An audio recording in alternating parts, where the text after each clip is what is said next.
আসসালামু আলাইকুম। বাংলাদেশ বেতার সিলেট সংবাদ পড়ছি মোহাম্মদ ফয়সাল উদ্দিন। প্রধান নির্বাচন কমিশনার এএমএম নাসির উদ্দিন বলেছেন, আপিল কর্তৃপক্ষ হিসেবে সর্বোচ্চ ন্যায়বিচার নিশ্চিত করবে নির্বাচন কমিশন। রিটার্নিং কর্মকর্তা কোনো মনোনয়নপত্র গ্রহণ বা বাতিল করলে উভয় ক্ষেত্রেই সংক্ষুব্ধ ব্যক্তির আপিল করার সুযোগ রয়েছে।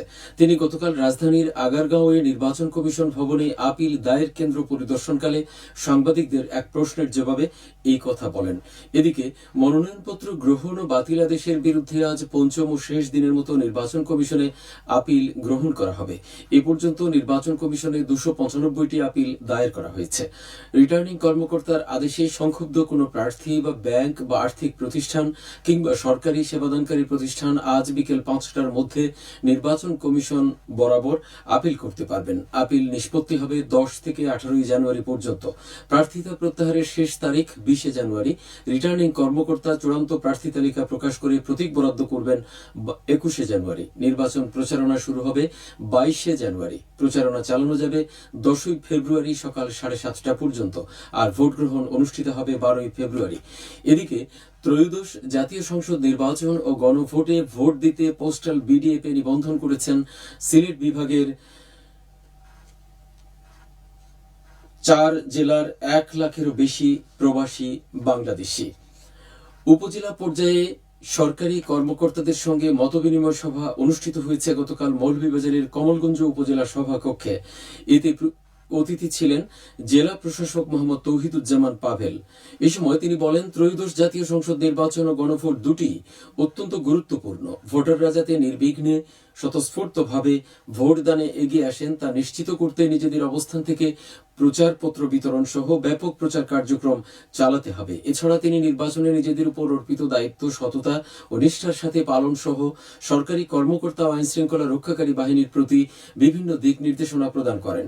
সভায় উপজেলা প্রশাসন ও উপজেলা পর্যায়ের সকল দপ্তর ও আইন শৃঙ্খলা রক্ষাকারী বাহিনীর ঊর্ধ্বতন কর্মকর্তাগণ উপস্থিত ছিলেন। পরে তিনি উপজেলার দুস্থ ও অসহায় পরিবারের মধ্যে কম্বল বিতরণ করেন। ত্রয়োদশ জাতীয় সংসদ নির্বাচন ও গণভোট সম্পর্কে অবহিত করতে চা শ্রমিকদের নিয়ে উঠান বৈঠক অনুষ্ঠিত হয়েছে গতকাল মৌলভীবাজারে সদর উপজেলার প্রেমনগর চা বাগানে অনুষ্ঠিত বৈঠকে প্রধান অতিথি ছিলেন অতিরিক্ত জেলা নির্বাচন কর্মকর্তা দীপক কুমার রায়। এ সময় বক্তারা জাতীয় সংসদ নির্বাচন ও গণভোট প্রদানের পদ্ধতি, নিয়মকানুন সহ ভোট প্রদানের গুরুত্ব তুলে ধরেন। পরে সংসদ নির্বাচন ও গণভোট সম্পর্কে ভিডিও ফুটেজ ও প্রামাণ্যচিত্র প্রদর্শন করা হয়। এতে চা বাগানের স্টাফ, পঞ্চায়েত নেতৃবর্গ, শ্রমিক, তরুণ তরুণী সহ আশপাশ এলাকার লোকজন উপস্থিত ছিলেন। জেলা তথ্য অধিদপ্তর এর উদ্যোগ নেয়। জাতীয় শিক্ষা সপ্তাহ উপলক্ষে উপজেলা পর্যায়ে প্রতিযোগিতা অনুষ্ঠিত হয়েছে গতকাল সিলেটের জন্তাপুর বিয়াম ডাক্তার কুদরতুল্লাহ স্কুলে উপজেলা প্রশাসন ও মাধ্যমিক শিক্ষা অফিসের আয়োজনে এই প্রতিযোগিতা অনুষ্ঠিত হয়। প্রতিযোগিতায় বিভিন্ন স্কুলের শিক্ষার্থীরা বিভিন্ন ইভেন্টে অংশগ্রহণ করেন। এ সময় বিভিন্ন স্কুলের শিক্ষক শিক্ষিকাগণ উপস্থিত ছিলেন। সিলেট ও সুনামগঞ্জ জেলার সীমান্তবর্তী এলাকায় বিপুল পরিমাণ ভারতীয় চোরাই পণ্য জব্দ করেছে বর্ডার গার্ড বাংলাদেশ। বাংলাবাজার, দমদমিয়া, সংগ্রাম, বিছনাকান্দি, প্রতাপপুর, শ্রীপুর, কালাসাদেক ও পান্থমাই বিওপি এলাকায় এই অভিযান পরিচালনা করা হয়। অভিযানে মহিষ, শাড়ি, গরু, জিরা, চিনি, চকলেট, কম্বল, কসমেটিক সামগ্রী, চা পাতা ও মাদকদ্রব্য জব্দ করা হয়। এছাড়া বাংলাদেশ থেকে পাচারকালে কাপড়, রসুন ও শিং মাছ জব্দ করা হয়। জব্দকৃত মালামালের মূল্য প্রায় 1,17,00,000 টাকা।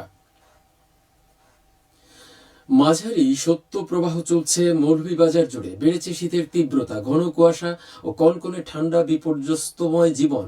গতকাল মৌলভীবাজারের শ্রীমঙ্গলে সর্বনিম্ন তাপমাত্রা ছিল 7 ডিগ্রি সেলসিয়াস। তীব্র শীতের মধ্যে চা পাতা তুলতে গিয়ে শ্রমিকদের হাত বরফের মতো ঠান্ডা হয়ে যাচ্ছে। তবুও শীত উপেক্ষা করেই কাজে যোগ দিতে হচ্ছে চা শ্রমিক সহ নিম্ন আয়ের মানুষদের। এদিকে কুয়াশার কারণে যানবাহন চলাচলেও ভোগান্তি পোহাতে হচ্ছে। খেলার খবর, ক্রিকেট। সিলেট আন্তর্জাতিক ক্রিকেট স্টেডিয়ামে বিপিএল এর 12তম আসরের আজ 2টি ম্যাচ অনুষ্ঠিত হবে।